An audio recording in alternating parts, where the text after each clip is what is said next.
The scary part of money in politics is when it's used to perpetuate organizations that are designed to divide us. My guest today is Shannon Watson, founder of Majority in the Middle.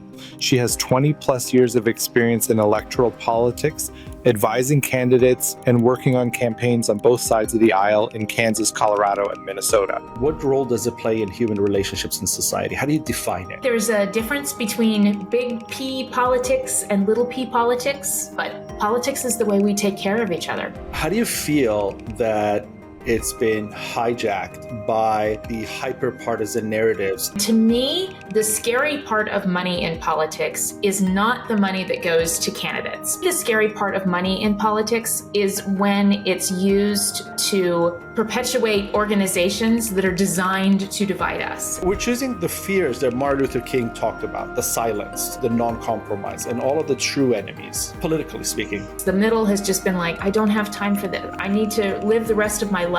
But I think that when you are only left with two very extreme choices, then there's a reason, very logical reason, that people wouldn't necessarily say like, well, none of these things represent me. We've made serving in office this thing that not a lot of people want to do. And so the competition is down. We're kind of left with people who want to play the game and want to fight. I don't think it's sustainable.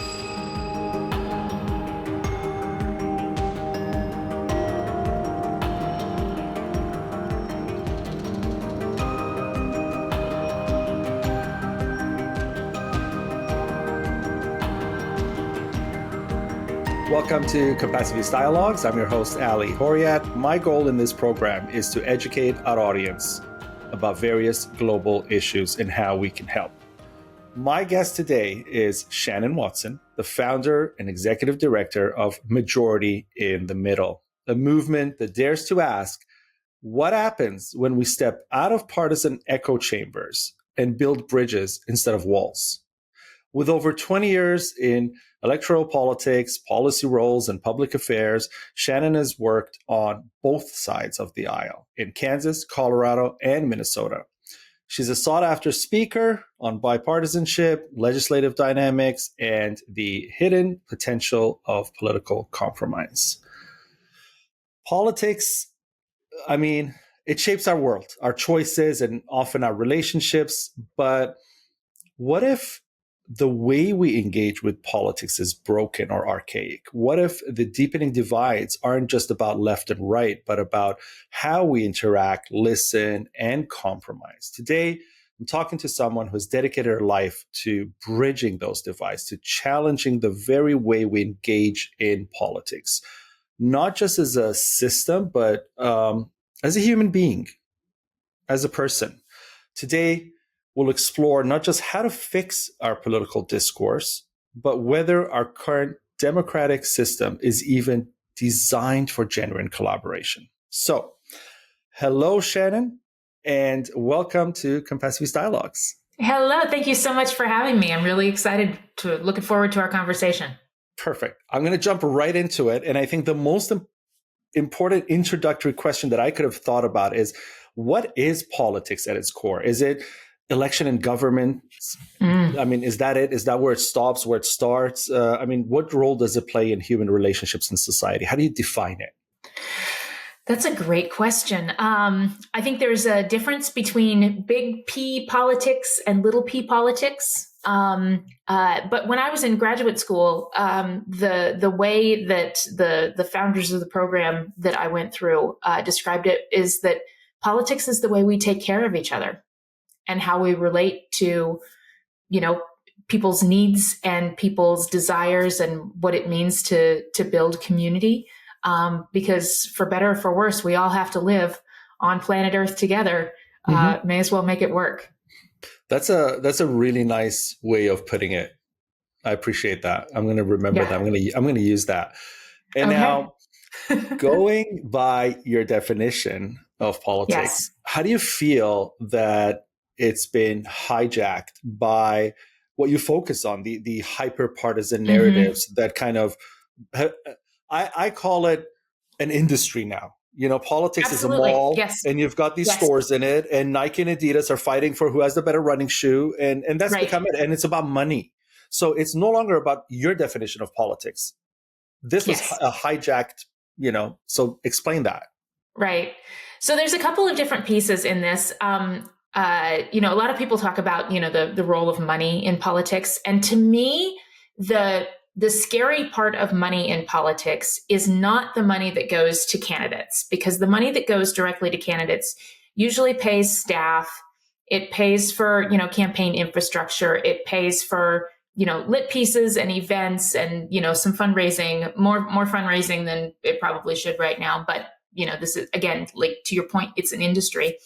For me, the scary part of money in politics is when it's used to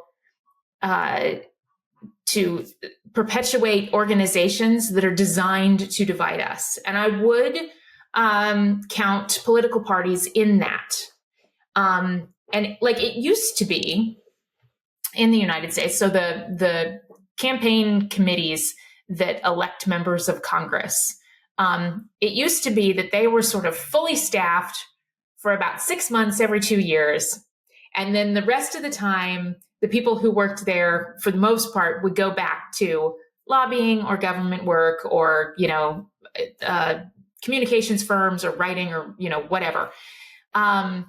Nowadays, those organizations are staffed 24/7. And they do fundraising constantly. They are in a campaign cycle constantly, which means they're having to highlight our divisions, because the best way to motivate somebody to do something is either fear or anger, especially if you can point it somewhere else. Like something is wrong in your life that you are afraid of or you're angry about. If they can take that and say, oh, it's this person's fault, it's this group's fault. You should give us your money so we can fight them. Mm-hmm. That's a part that I think isn't necessarily super helpful. And that's an ancient tactic. I mean, when I think about what you just said, religion, organized religions essentially worked on that tactic. Hey, look, these people who don't believe in our gods, that's danger right there. You need to give us your money before we all go to hell. So, right. It is. Right? It's an old tactic, right? And it comes from a really, really real place. And one of the things that made me feel really good about our divisions right now is that human beings are genetically coded to form in groups and out groups. Like we do this naturally. Tribalism. Tribalism, yes. And it used to be like back in caveman times that, different could mean dangerous. And so we looked for the groups of people who were similar and, like there was protection in that. And sometimes I talk about, the people who have the easiest time understanding this are parents of teenagers, because they have watched their child with this life and death sort of crisis if they get in a fight with their friend group, because the experience of possibly being expelled from the friend group, from the tribe, like that alienation is the most dangerous thing. Absolutely. And it activates that really old, really primal part of our brain that makes us afraid and makes us want to group. So we don't necessarily all do it because it's awful. We don't do it as a deliberate tactic. I mean, some of us do, but most of us do it just because we're human beings. And I think that makes it a little easier to sort of grapple with, because it's not always malicious. It's just who we are. And to that point, so I went to grad school for political science, among other grad school degrees I have. I remember when I first went in, I was called a realist. And in political terms, that's like the worst word you can be called, especially coming from a leftist school, right? I mean, deconstructionist school. And, and at first I didn't understand what it meant, because I'd never done politics before. I mean, I went from economics to philosophy to politics. And so I didn't know what it meant until somebody told me that's not a good thing. And I said, why? And they said, and then they explained it to me. But then today I come back and I say, academia, politics, and political science is just like philosophy. It's so aloof. It's not real anymore, right? I want to be a realist because I live in a world where I know that person is going to vote for X or Y because of these inherent mechanisms like DNA formations that you're talking about that will guide them ahead of any amount of truth I put ahead of them. Yes. So why am I going to fake myself in saying, "Oh no, if I give them enough education, it's going to function"? No, I gotta know these things, and that's realism, right? And so, Absolutely. my school was like, "No, that's not how it works." And I said, "Yes, that's how it works." And so it was a disastrous, year and a half of that program. See, isn't that what education is supposed to be? Is sort of Yes. challenging the ideas and making knowledge your own. Yeah, And but then see, maybe that's maybe why. if you'd been in the PhD program, then your challenging of ideas might have been a little more acceptable. Yes, and that's the thing I was just going to say. I was going to say at that master's level, the school is looking at you in a sense like, do you belong in a PhD program, or are you just floating through a master's and that's it, right? Mm-hmm. And if and they don't give you the allowance to do that. It's very dogmatic. This is this kind of school. This is how you write your paper. Otherwise, it's an F. So all those things started playing out for me when I did go into the postgrad and everything else. And to me, then the questions became, we speak of tribalism and it's a reality. I mean, we don't even have to go to the cave people time. We can stick with, a medieval time where there were city walls, when, Absolutely. for example, Constantinople was a great city and it had a wall. Babylon was a great city, had a wall. If you were kicked out of the wall, there was literal danger. Death sentence. Yeah, it really was, because an animal would eat you within, a half an hour. If not, somebody would kidnap you and you'd become a slave. So your real true life happened inside. So, outside was worse than any sentence you could have gone inside. And so that fear builds up. Now, if that's the case, has tribalism today taken over through these extremism, apocalyptic, feedings into people that if you don't choose this, we're going to end up being blah, blah, blah. And, whatever the worst thing in the world is going to happen. And that is why, we're compromising true solutions instead of compromising these extremes. We're tending to compromise. We're sacrificing what's necessary for progress for the securities that we feel we will have if we accept extremism. And so we do that in that higher fear. So in a sense, if everybody is Nazi and I pass for white, I just salute and I become a Nazi too, I'll stay alive. I'm going to sacrifice my real values and go with the flow, as opposed to standing up and saying, no, guys, this is wrong. We can't do this. Let's compromise and move away from the extremism, because generally that's what's showing today. And you're seeing many conflicts in the world, whether physical violence or, something that's going to lead to that, just like the buildup to World War II. And we're choosing to be complicit. We're choosing the fears that Martin Luther King talked about, the silence and the non-compromise and all of the true enemies. Politically speaking. And there are some people who I think, so I'm a big believer in two things can be true at the same time. But I take it a step further and say there's usually about 14 things that are true at the same time.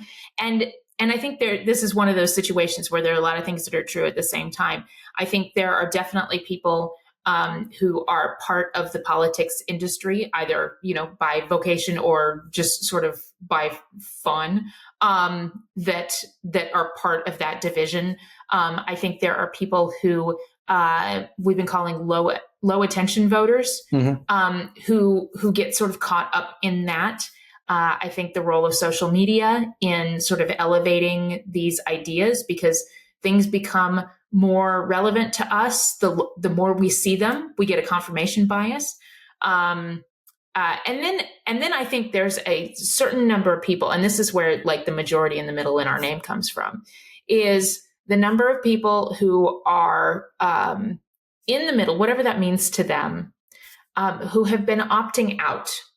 And I think one of the reasons that the United States has seemed so sort of extra polarized is because the only people who are speaking and speaking loudly are the ones on the extremes. The middle has just been like, I don't have time for this. I need to live the rest of my life.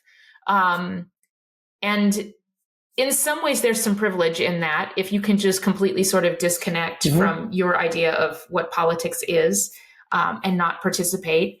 But I think that when you are only left with two very extreme choices, then there's a reason, a very logical reason that people wouldn't necessarily say like, well, none of these things represent me. But we've made sort of political culture and the campaign industrial complex that has taken over to the point that that it's really hard for somebody who is a moderate or who is pragmatic in that way and wants to get to the solutions. There's not really a space for them right now. I would say unless a whole bunch of people go back and claim that space. So the real issue then does not become the people who are polarized. It becomes the non-polarized people, because the people in the middle, like you said, and thank you for using that word, are privileged. They are the people who can actually make change, but are complicit in allowing the extremism to happen because it doesn't affect them. Or they... or they're powerless. Right, or they feel powerless, or they've just got so much going on in their lives. And sometimes I wouldn't necessarily say that they're complicit because it is like the working poor in this country. Like, it is enormously difficult to be poor in the United States. It's expensive. It's time consuming. And so like sometimes people who are sort of at the lowest rungs, I mean, we talk a lot about the middle and the people who have privilege and who can just be like, well, I have enough money, enough security, enough whatever to be able to not engage with this. I think there's also a subset of people who are so much in survival mode that they can't or don't want to take the time to engage, to activate, to do those kind of things because they're literally just trying to keep food on the table and, their kids alive. This is a point of contention. I'm going to argue this. Yes, because relatively speaking, there are no poor people in the United States to the point of dying the next day. And if there are, the statistics are very minimal. So if I took South Sudan, Ethiopia, and some other countries and compared them to the United States, your definition of poor, it just doesn't relate.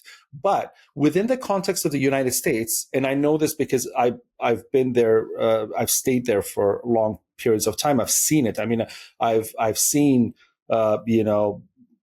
whole areas of tent cities and things like that. And I understand that. And they do.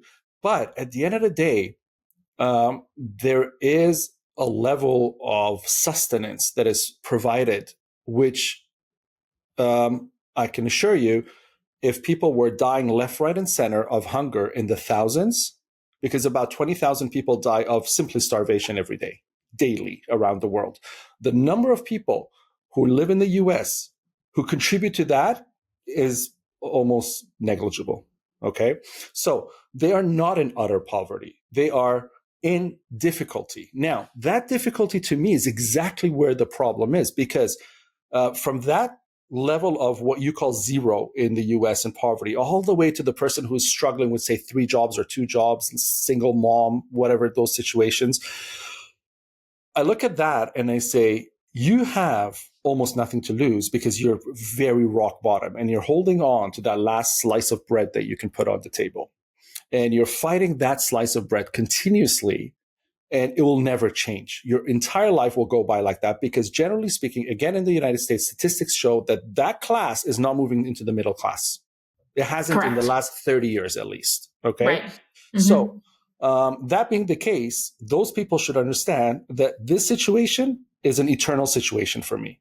The only way this situation is going to change is if I sacrifice and gamble on what I believe on and what I believe in. And so in that way, if that group comes together and the lower middle class comes together, that becomes the masses. And then the middle class kind of connects to that because they're the majority in the middle that you speak of.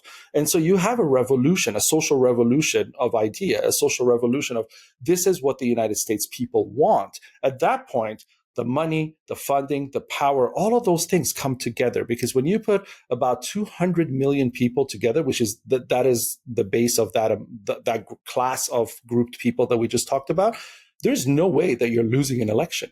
But the thing is, I don't think it's as simple as they're too busy to be involved. I think the two-party system in the United States, it's so entrenched into the laws itself that just to be a candidate and just to be able to run and just to be able to be involved in politics is so difficult and so pricey at the entry level that it almost makes it impossible for someone to say, look, I'm here. These are my ideas. I'm willing to help and support for the masses. Give me a chance. And people can be like, okay, there is another choice. Let's go for it, right? Because that's the fear. If somebody does that, everybody will follow. But for someone to speak that language, they have to at least have $1 billion behind them. Well, if you're talking about presidential politics, then yes. At what level are you really making change? Because I see non-presidential politics and I see the states say we want to do this and Congress strike it down. I see the states say we want to do that and the president sign an order saying the hell with the entire department. So really, what is state politics? Well, okay, so United States is based on the idea that there is some things that the federal government is in charge of, and there is a lot of things that the state governments are in charge of. So some of the things, and we can argue about the legality of executive orders, and one of the things that's really important about the United States system is that three-legged stool of the executive, the judicial, and the legislative branches, because those have checks and balances. I love the origin of that. We have three groups. We have the checks and balances, not because the founders were like super thoughtful about what it would take to sustain the system, but mainly because the founders didn't trust each other and they didn't agree. And so the system that they came up with had all of these pieces that was just like, okay, I'm gonna check your power, you're gonna check my power. Like that is probably why it has sustained for, a couple hundred years, which I understand. Like in the context of the world, not a very long time. We're teenagers, and we're like, look at our great, wonderful system. But there is a lot of politics that happens at the state level, at the local level. You talk about, people living in tents. Minneapolis, Minnesota, where I live, we have a significant homeless problem. People experiencing homelessness and living in tents. And it gets cold here. Yes. So that is not always the best. That's not always the best situation. And this is what I love, where the nuance comes in. Being homeless in itself is not a crime. Where you can pitch your tent, that varies. And then, like, the government cannot make people be housed if they don't want to. Most homeless shelters and supportive housing and all these things, like, first it needs all the pieces to make it work. But there are some people who do not trust the system or do not want to follow somebody else's rules. And so, like, they don't want to go to the homeless shelter. They would much rather be in their tent with their little campfire thing. And this country believes in freedom. And so some of it is like, okay, unless you're going to jail them, then you can't force them out of it, because that is their right to be free and decide what they want to do. So I think there's a significant amount of big P politics that happens at the local and at the state level that really honestly affects people, their daily lives, more than our president does. He makes a lot of headlines. Not always for the right reasons. I would argue that most of the time right now, not for the right reasons. He's pushing some boundaries. He's doing a stress test on our system. But most of the things he does don't affect people's daily lives Yeah, they don't. in large. So I think sometimes that's the danger, and sometimes that's the piece of, finding bridging and finding agreement, is taking the political discussion down from who is president right now. We focus a lot of attention on that, and I don't think it's always helpful, because it gives us this binary choice, and it's, this or that, and most people in this country don't like the choices that they have. But to your point, what I call the campaign industrial complex of two parties, Mm-hmm. and of sort of entrenched systems, ballot access, and all kinds of things. Mm-hmm. It is a self-perpetuating system that it's really hard to break into. So then, and then in that sense, going back to your, we're wired for tribalism. Yeah. And right after being wired for tribalism, we are told or provided with dual choices, which creates division, because you cannot be there's no middle. Even right. If you don't vote, you're kind of voting.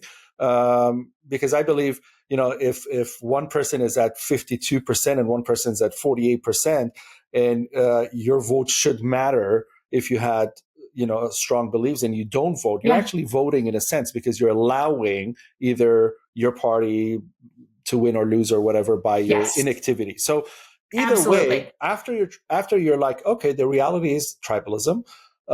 Beyond that reality, I also only have two choices. It's A or B. Yes. And beyond that, I live with those two choices, whether I like it or not, because the laws are supportive of criminalizing any choice and decision that I may have in the freedoms that I want. Because like you said, in many places, choosing to live in a park is a crime. You can't do that. And then choosing to help the person to perpetuate living in a park is also a crime. So I can't really support you in your freedom if I wanted to, right? So that makes you not live in a democracy.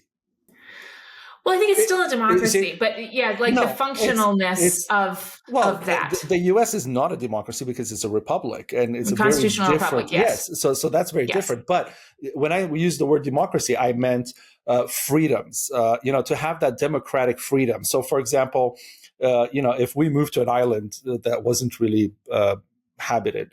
Your own island. Yes, your own country. Yeah, you're kind of like, okay, I do whatever I want. I can walk around naked. So the U.S. has laws that, mandates behaviors and kind of things, right? And these laws, what I'm trying to get at, most laws are meant for good. They actually appeared in an archaic time when we valued the moralities that built those laws, whether those were in, whether they were brought in religiously or whether they were brought in, strictly from morality, kind of like Kantian philosophy or whatever. They're built on those kind of ideals. Now, later, when we started creating these constitutions and forming them, we then added laws that supported the ways that we forwarded these constitutions, to the future of what we're envisioning the world to look like or our country to look like. The more we did that, the more we took away from people's freedoms. Well, and anytime. That's why we don't have that easy entry into politics. You see, that's what I'm trying to get at. The easy entry into the politics, when you're talking about two parties or more, it is a structural issue. Because there are more than two political parties in the United States. They don't get a lot of traction. And part of the reason of that is the business. You talked about Nike and Adidas competing. If Nike and Adidas are the only two companies, that's actually a really good situation for them, because they just have to be better than the other guy. If it's Nike and Adidas and Converse and Vans and I don't know, whatever other shoe company comes to mind. But then you have to distinguish between multiple choices. And the system that we have now is there's two main choices and you should choose between those. And if you don't, you're wasting your vote.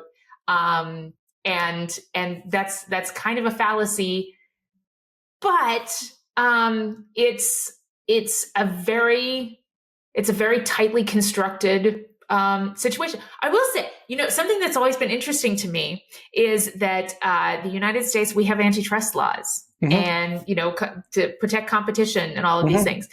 If we applied antitrust laws to our political system, then the Republican and Democratic Party would go down as a duopoly, and Yes. that would take 20 minutes in court. But nobody's ever really forwarded that lawsuit and applied that kind of theory. And going to your shoe example or your sportswear example, what happens in the United States, as you said, there are these candidates that pop up, right? They're wealthy or whatever it is, they pop up, right? And just like Converse, Nike will buy them. So when they come up short and they know they're not going anywhere with the campaign and the money's running out and all of that, they're going to side with one way or the other of the two. Okay, they're generally kind of closer to one side or the other, or they pull out of the race, kind of favoring one side or the other, right? And so that mass that they've kind of raised goes there. So Converse now, got bought out by Nike. So now it kind of belongs to Nike in the business world, in the industry world, right? And then you've got a brand like Under Armour that pops up out of nowhere, right? But they're not really going after Nike because they know that's a very dangerous war. They're going to say, let me see what crumbs fall. Those crumbs are still worth billions. I'm just going to take the billions that Nike doesn't even care about. And I'm still going to be really wealthy. And so when you shift that into politics, I find when you come down to what's called low-level politics, people are filling in these crumb spaces. So I will go and I'll become an MP in my town, or I'll get involved with city planning, and I have a couple of builders who are billionaires, and I know I'm going to make a really good kickback from them and secure the rest of my life by working in low-level politics because I could be corrupt and be a capitalist and enjoy my life. And so when you look at the economics of the United States and the way that the waves of your, booms and recessions work, they're really orchestrated. They're not just, oh my God, it happened. We had no clue about it. I mean, 2008 was not we had no clue about it. A lot of people knew this was going to happen. But it still went that way because the politics allowed it to happen, and the politics bailed the people who made it happen. So in a sense, the politics is not just a set of laws and like you said, antitrust laws that people don't really go after because nobody can, essentially. No judge will let that even in. But the truth of it is, it's very well calculated to kind of have ebbs and flows to sustain the system. So how do you fight that argument, because it's a reality in a sense? Well, I will tell you, I spend honestly very little time thinking about national politics, President, Congress, because what I can influence and what I can control is our state and our local. Maybe 20 years down the road, this organization will get big enough and we can be able to focus on some other things. But right now, the crisis that I see is that number of people who are opting out, and the division that is making serving in local office and state office something that a lot of people don't want to do. We need to bring public service back to our government. And I think one of the ways to do that is to challenge the idea. Well, I mean, we talk a lot about division and it's just these people over here and just these people over here. One of the things that my organization has shown sort of mathematically is that there's a lot of bipartisanship that is happening in our state legislature that doesn't get reported. And it doesn't get reported by media, partially because like the stuff that is divisive is often more interesting. And then people click on those headlines and they don't want to read about the tax policy that makes complete sense, or the, changing the way farmers do co-ops. A lot of the things that are bipartisan make a lot of sense, or they make a lot of sense, but they're kind of boring, but they're enormously consequential. And so I think some of the elevating politics as a good thing and as what we need it to be to take care of each other, is elevating those stories and giving people sort of kudos and attention for the behavior that we want to see modeled. So I tell people, like, I don't walk around our state capitol asking legislators to not be so partisan. Like, can you guys just get along? Can you not be so partisan? Like, I don't do that. Number one, because it wouldn't work.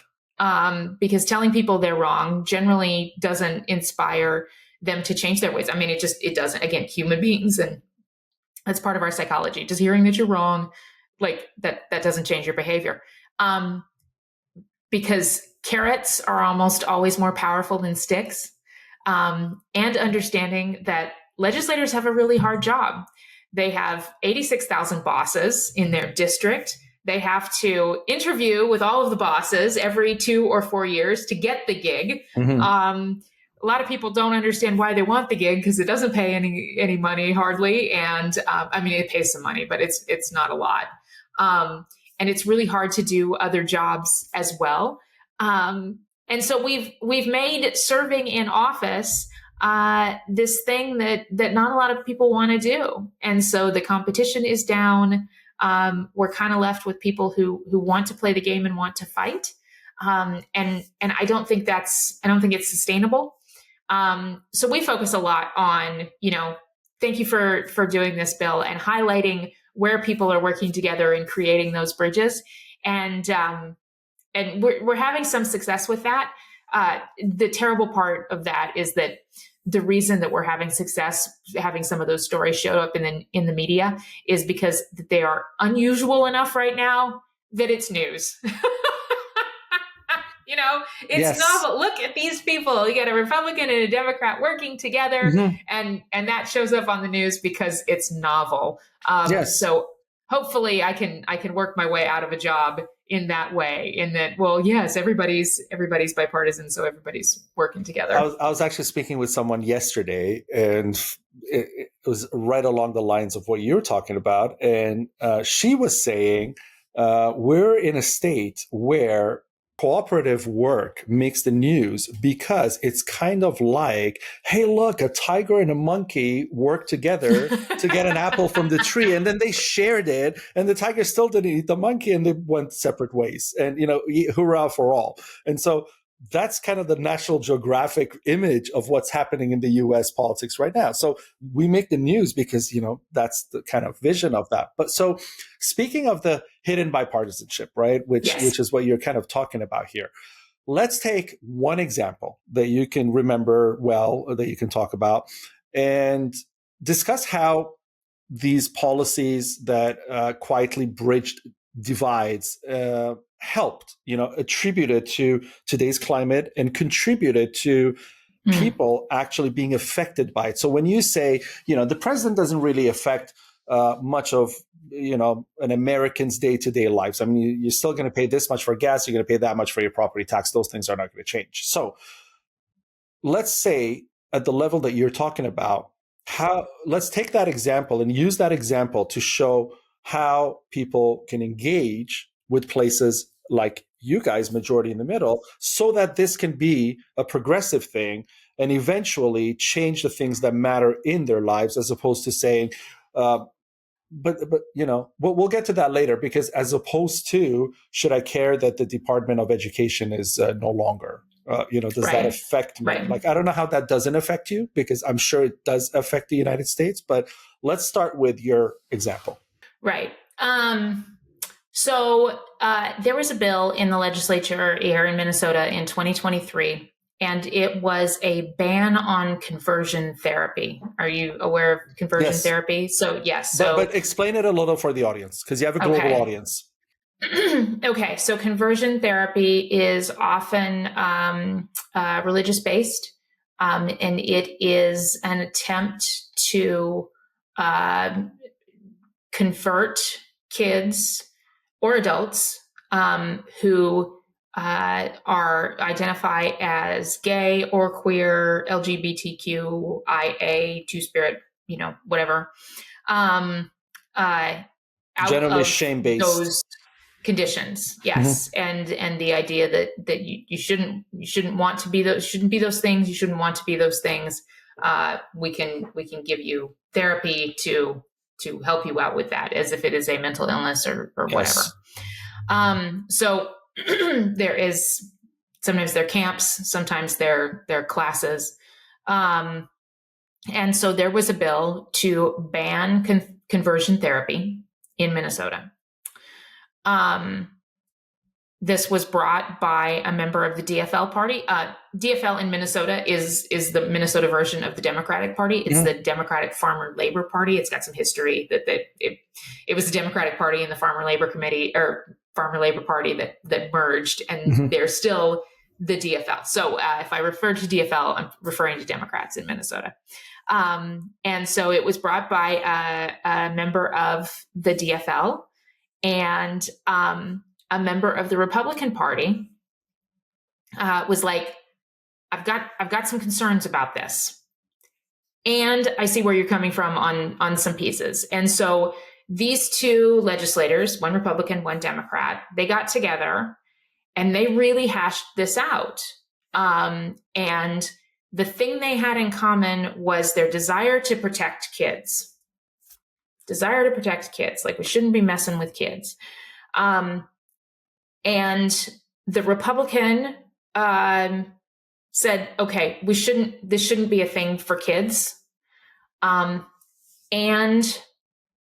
the way it was written, the first draft was written, really infringed on the protected speech of clergy, the opportunity for them to have a conversation. Like, if they had a parishioner come to them and had questions or wanted to talk about these things or whatever, like, voluntarily, this law prohibited that. And so it was like, okay, how can we tweak the language, understand that sometimes there are going to be these conversations.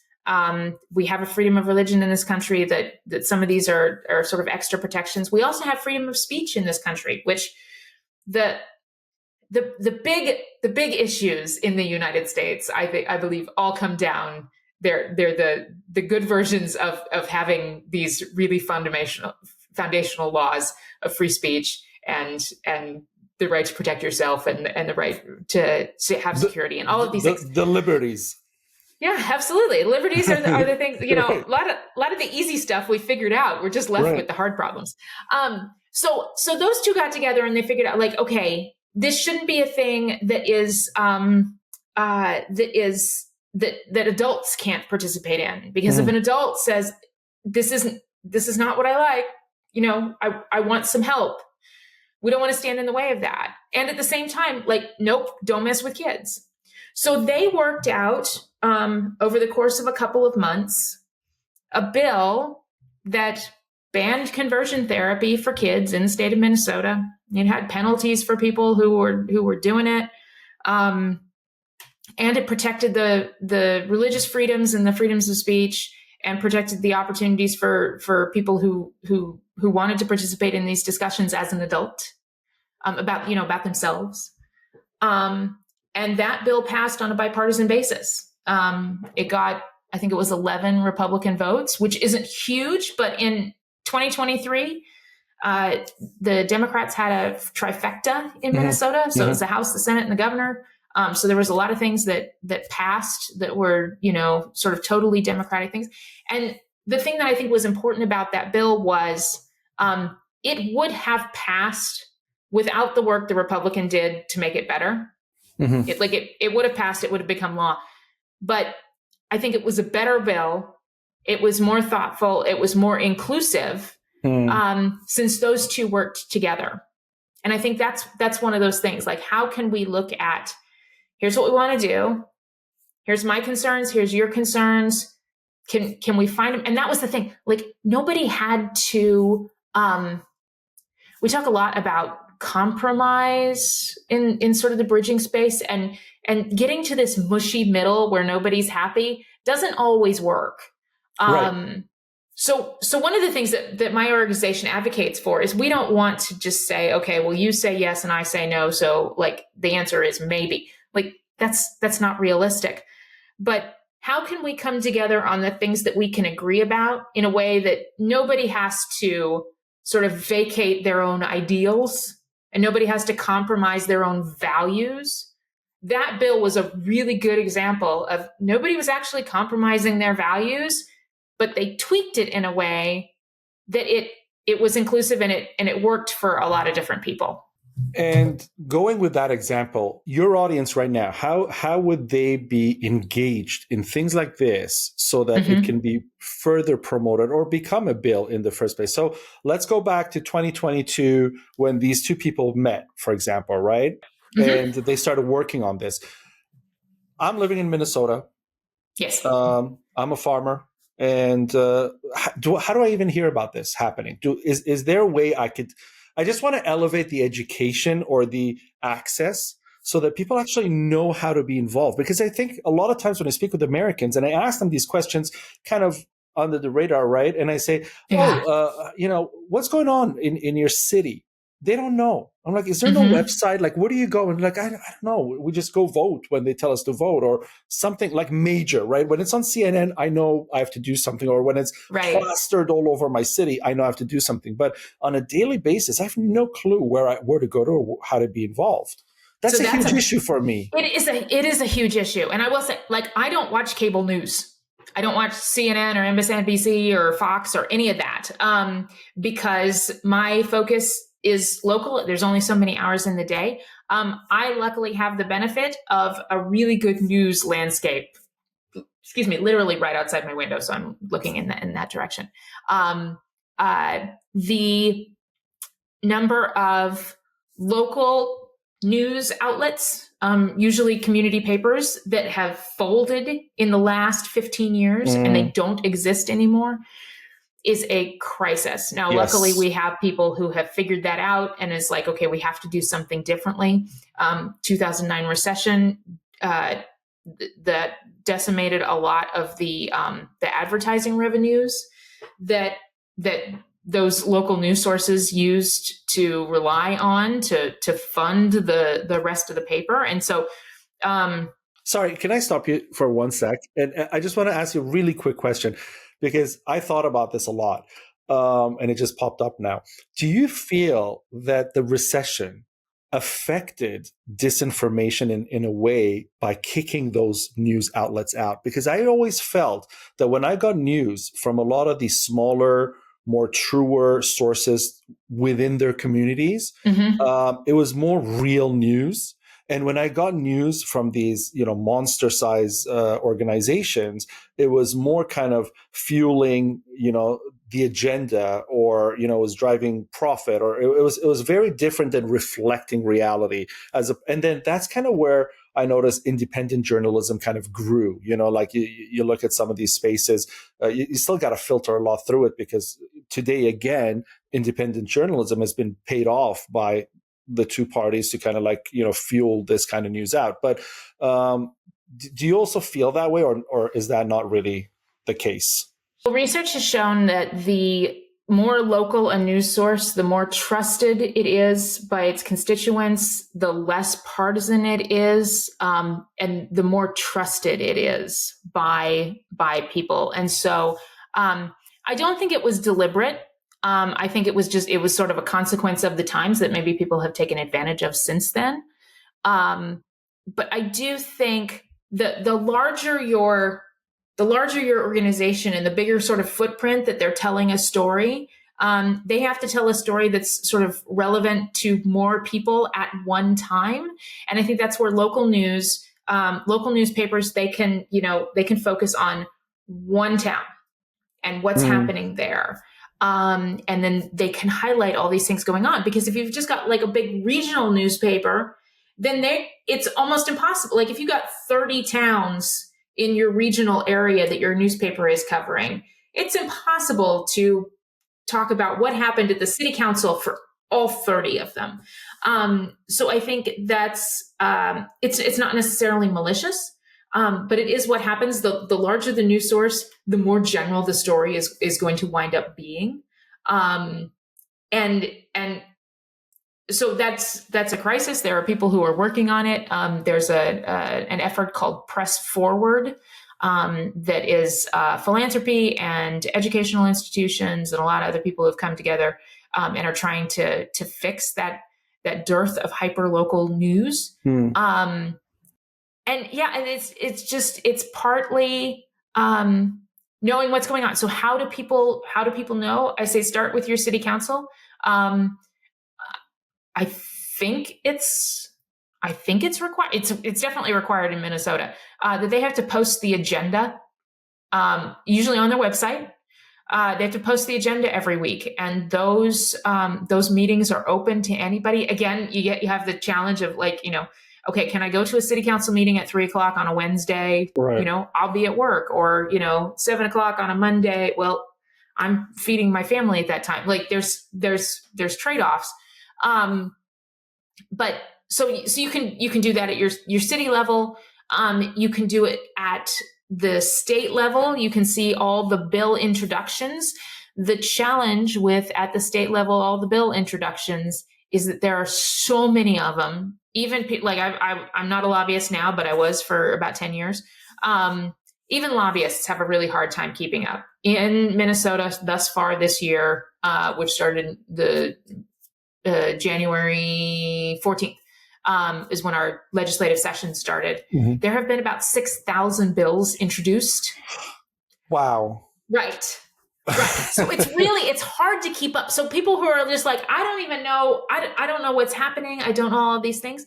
The vast, vast, vast majority of those 6,000 bills are not going to become law. Mm-hmm. Sometimes bills are introduced to make a point. Sometimes bills are introduced because they really do, want to get something passed. Mm-hmm. Sometimes bills are introduced. This sounds terrible, but just like for a constituent, like somebody has a problem and we're just like, this doesn't have a chance of becoming law. Like, so you can have backyard chickens in the city, in Minneapolis where I live. You can have backyard chickens, but you cannot have backyard rooster. because the roosters are so disruptive to people first thing in the morning.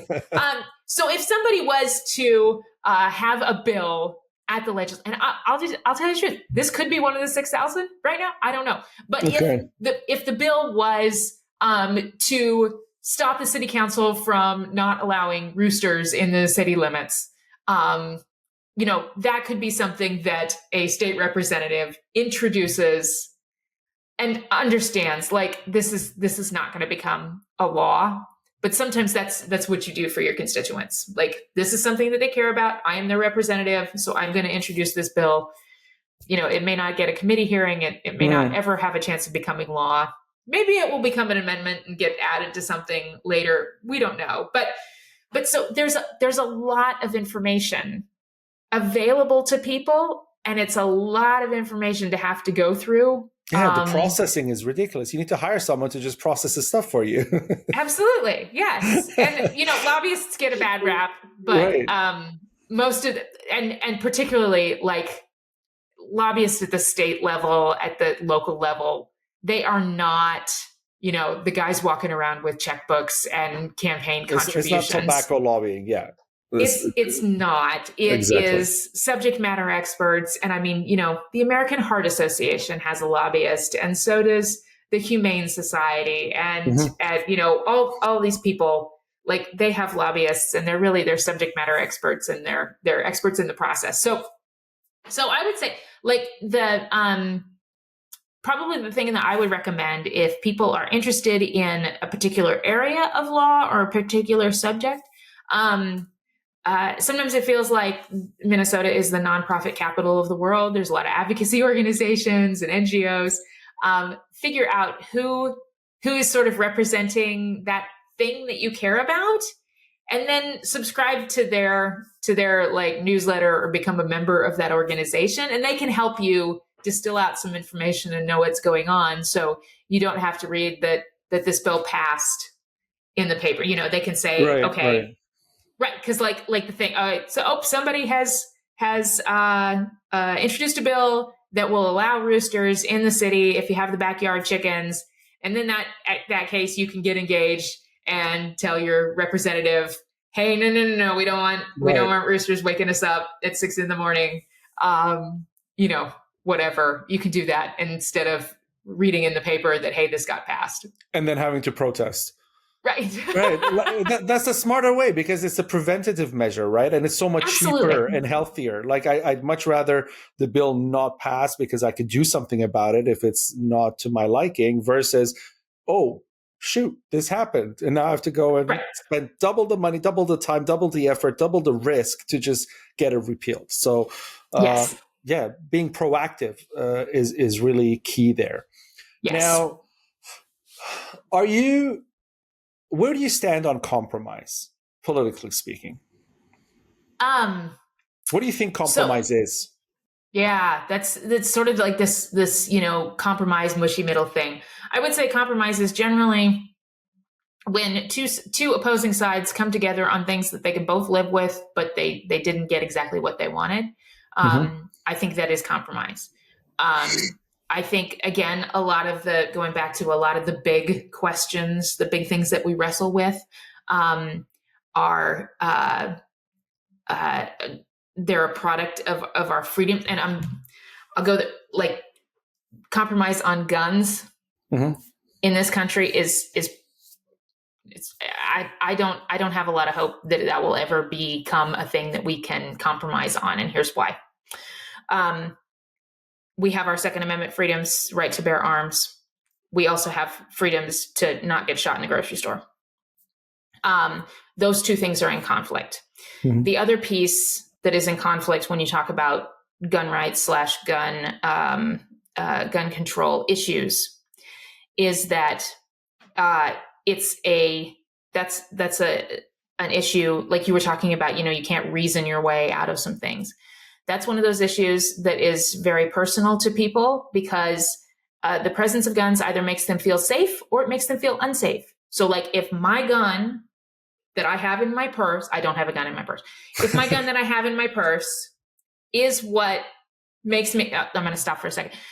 I was talking to a bunch of middle school students one time, and I was talking about this issue because they had brought it up. And I was like, okay, here's the challenge. If the gun that I have in my backpack right here, and there was one kid that was just like, what? And I was like, oh, no, sorry. Nope, don't have a gun in my backpack right now. We were Hypothetical. Hypothetical, yes. So anyways, it's not going to be the same thing. You don't have middle school I'm students. not worried because you can't shoot me Yes, anyways. right, exactly. But see, that's the reaction that people have, because if the gun in my purse, just the fact that the idea that I have a gun in my purse makes you feel unsafe, the opposite of that is, what if the gun in my purse is the only thing that makes me feel safe, and not being able to have my gun with me makes me feel unsafe? Like you cannot reason your way out of either of those positions. Exactly. You're talking about the limbic part of your brain. Yes. And so that's where some of those things, like you're probably not necessarily going to get to compromise on those kind of things. But I think just an understanding that there are sometimes things that we're not going to agree with. And like, there are things that you and I aren't going to agree with. There are things that we are going to agree with.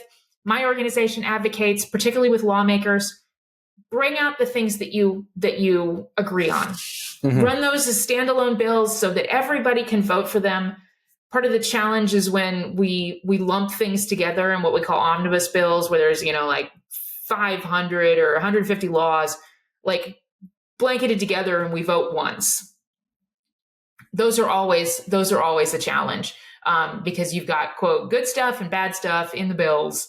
And most of the time when given a choice, if the bill contains good stuff, that's not enough to vote for it to overcome sort of the poison pills in the bill. So when we talk about compromise, we talk about like, find the things that you can agree on. Just understand that there are going to be some things that we don't agree on, but highlighting the ones that we do can make dealing with the ones that we don't a little easier. It's kind of working up the ladder from the most common denominator, easy things that we can, kind of agree on, all the way to the gun matter, because it's so It's a dichotomy that Right. you can't really, there's no spot in there that they intersect. So it's Yeah. either yes or no at the end of the day. Some things are really like that. Now, what about, how do you, and this is really the most important question for me speaking with you. Okay. This is the highlight of my entire reason of speaking with Shannon Watson. Okay. There's a thing I call advantageous compromise.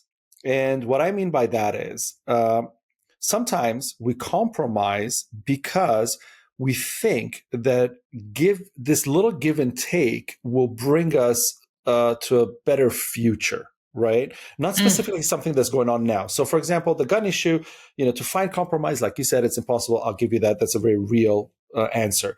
But then there are some things that we can compromise, like the conversion therapy ban. That was a compromise. It was a very logical compromise. There was no advantage for any party in the future. Like it was kind of like, this is what's better, genuinely. So let's just do Right. it, right? Yeah.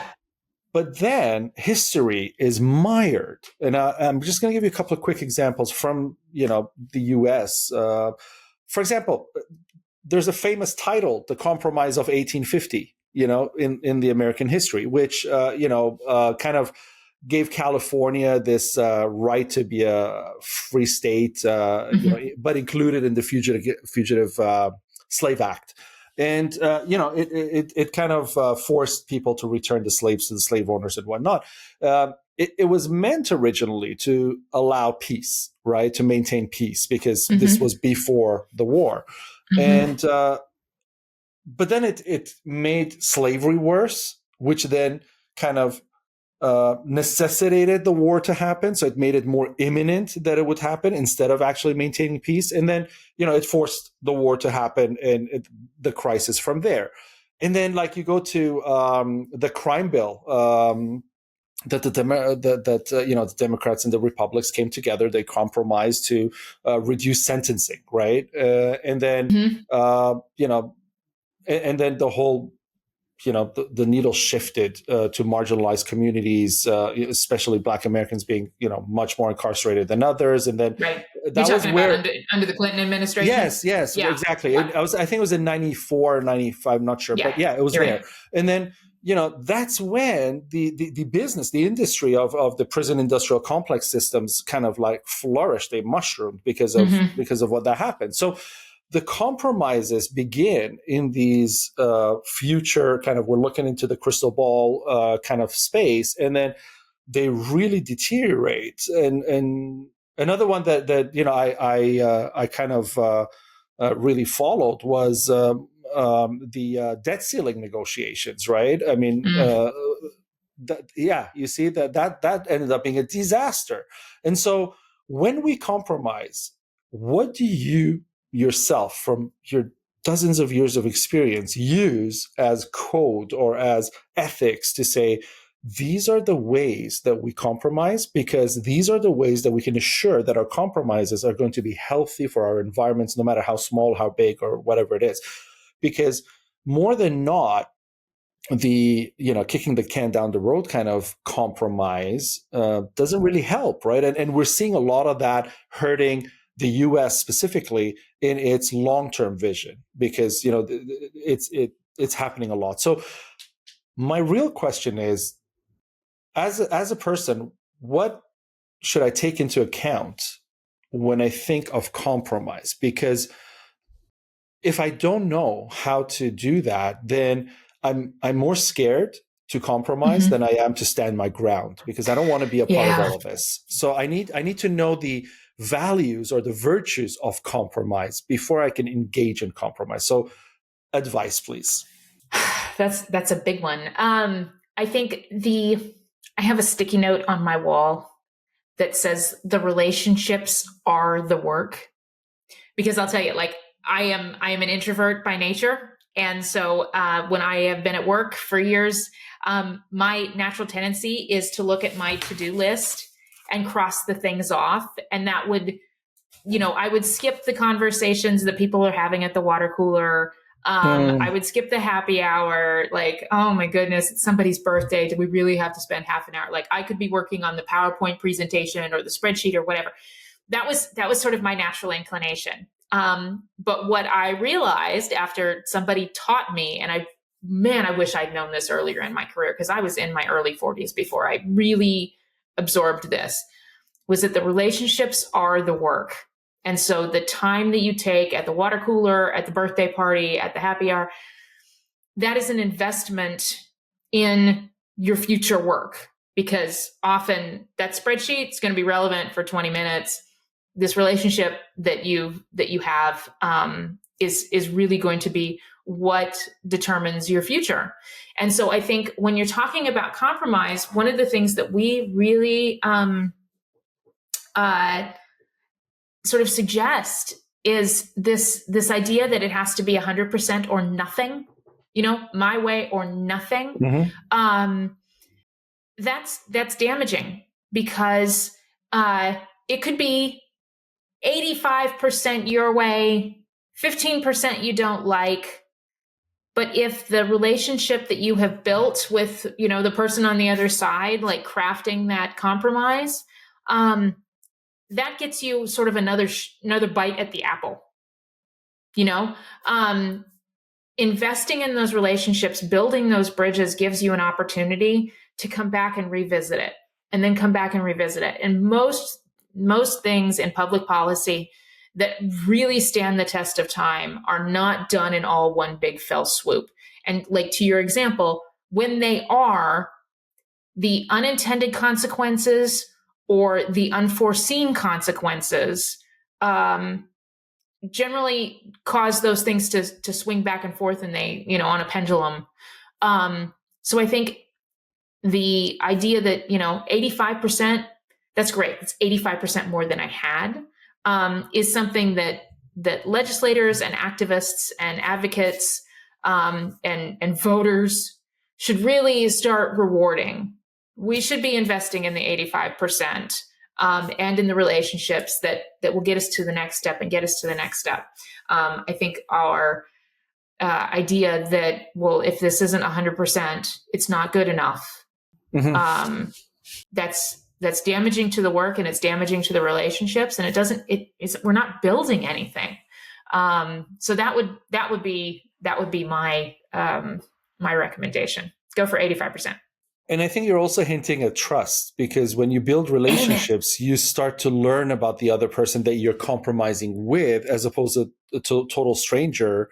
Because I'm thinking, as you're talking about this, I'm thinking about trust, and I'm thinking, in right before World War II in 1938, Hitler annexed what was then Czechoslovakia, and an area in Czechoslovakia, and basically there was a Prime Minister Chamberlain at the time of the UK, and he compromised by saying, you know what, let's not fight this because it'll get into a bigger war. Let's kind of like let Hitler have that and just let it go, and it's fine. We'll all be happy, and that's where it'll stop. But in reality, it was the beginning of the worst, because then Hitler's like, oh, okay, I get to keep this. It was just that easy. I'm going to continue, right? And so it happened because there was no trust. It happens because there was no relationship built prior. It happened because of a lot of flaws of not building that work together, so to speak, or doing what you were just talking about. The relationship is the work. But when you do the relationship is the work, the trust that builds with the group involved kind of also allows you to say, even though I'm giving 85 and I'm getting 15, I feel that they're working towards a better compromise in the future, and they're not taking advantage of their 85 power. So people start then after that happens, I think the 85 can slowly work itself towards even a lower number, because people feel more comfortable and trusting that, hey, we have a community, let's just satisfy everybody or as much as we can, as opposed to holding on to power. You hold on to power when there's that fear or insecurity creeping up inside you. So, building those relationships, building trust and confidence in people is the point. That's a great advice. Trust is a lot. It's a lot, because, and that's the thing, the lack of trust causes people to say, all right, if I'm not getting 100%, then I'm nothing. And then my strategy to getting my way is going to be to get you out of office or out of a position of power so somebody can come in. Which again, if you replace the person, so like if the DFL person who had been working on the convergent therapy pill had said, nope, I'm going to replace the conversation, I'm going to replace somebody who agrees with me, that bill would have had all kinds of issues, would have wound up in court because the unintended consequences weren't sort of worked out and those things weren't taken into consideration. Sometimes we craft way better legislation, policy, community engagement, whatever, by having more voices, and particularly the ones who like don't agree with you, because then you can sort of overcome some of those objections if you can. And then, it's kind of like you said, you just see it on the front page of the paper and then you got to protest. Right. And I think when there is trust, you can talk about it because you're not scared of raising the problem, right? Many years ago, I used to manage a fund, and I had clients, and sometimes they would be hesitant about something I say, but because there was trust, they were never like, no, they were like, explain to me how you see this happening. And I kind of had to explain in a lot of detail. Sometimes I was wrong. And I was like, ooh, good thing you raised that because this doesn't work anymore, right? And then I take it back and I'm like, yeah, we're not doing it anymore. And it was like, okay. And sometimes they didn't see it, or they couldn't find what I was trying to say, or they didn't understand it. And so in that trust, they were like, oh, okay, I see. So we buy this land and we do this and we develop that. Okay, I see it. And the part that I didn't see, you already had covered. Okay, great. Okay, here's the funding. Let's go. Let's do it. I'm in. Yeah. Right? It's that collaboration. It's that collaboration because there is that relationship where people come to the table in some honesty that they've developed over the years. Not just, hey, I'm telling the truth, believe me. No, that's not going to work in the world today, but you need to build it. Right. We use the word collaboration far more than we use the word compromise, because they are, there's two different words that means two different things. Yes. But sometimes when people focus on the collaboration, then they don't necessarily realize they're compromising. True. And you know what? I think in collaboration, what ends up happening is you may be working up towards a higher goal, whereas in compromise, it is inherent in it that you're giving something up. Yeah. Because it's part of the definition of the word that I have 10 apples. I have to give one up at the least because that's the word compromise. But collaboration could be, I have 10 apples. Shannon has 10 apples. Together, we could do something with our 20 apples. Right. So that's better, right? There's never a concept We're going to plant a couple of those apples. Yeah. We're never losing together. You see what I mean? So it's a much better way of looking at it. How do people engage with you? The thing we recommend people do is go to our website, majoritymiddle.org. The easiest sort of point of entry is to subscribe to our newsletter. We send it out 2 or 3 times a month at max. We don't want to spam anybody. But we have, sometimes we host events. What is in your newsletter? Like, what do you cover kind of? Sort of like things that are going on, like what's relevant on my mind or on somebody else's mind, like what's happening, in this space. We often, a lot of people send me articles like, oh, did you see this? And did you see that? And I love it because it's awesome because then I can just put those in a section of the newsletter. Here's some interesting things to read. We have a lot of friends and partner organizations that do similar work. We talk about aligning our snowplows. Everybody sort of stay in their lane, and everybody aligns their snowplows. And we get the whole thing done. We share opportunities from them, and then sometimes we do a lot of sort of civic education type things. We have a thing called Silly Question Saturday that we take a bunch of people up to the state capitol, and because it's this big, grandiose, beautiful building.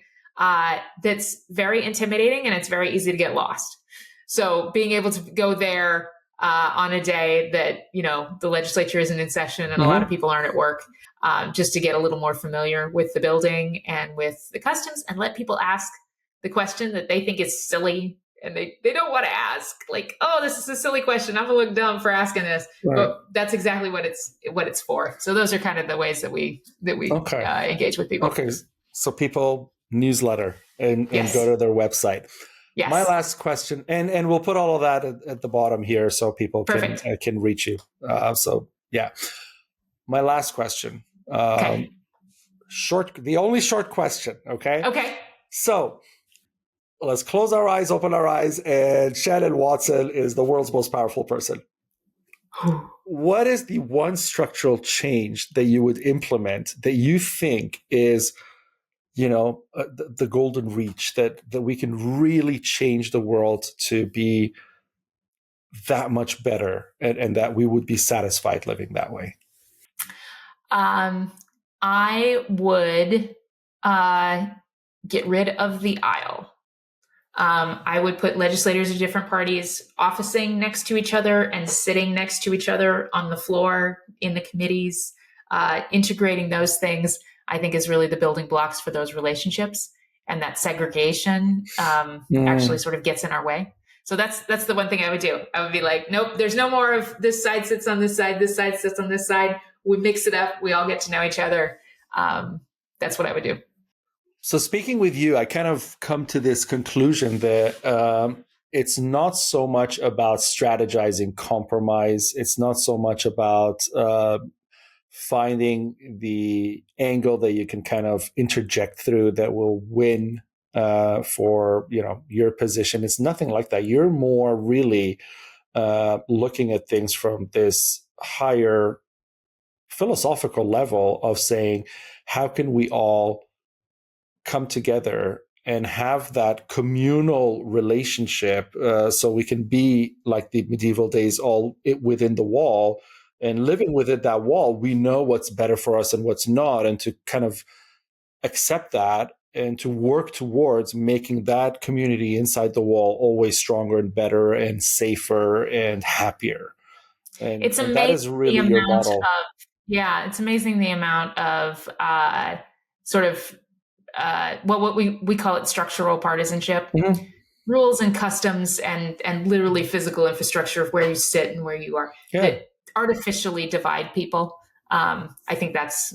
But they really divide people, Yeah. I mean, it looks artificial, but it becomes real because when you go when you're a tourist and you go to even different countries or different states, and you go into these, Capitol buildings and stuff, you always see, there's the green side, the red side, and they got colors, they got different art, they got different seats, they got different flooring, like everything that could have been changed 200 years ago when they built these buildings was changed, on purpose. Even the doors are different, and you're thinking, wow, could I be any different than the other person down the exactly.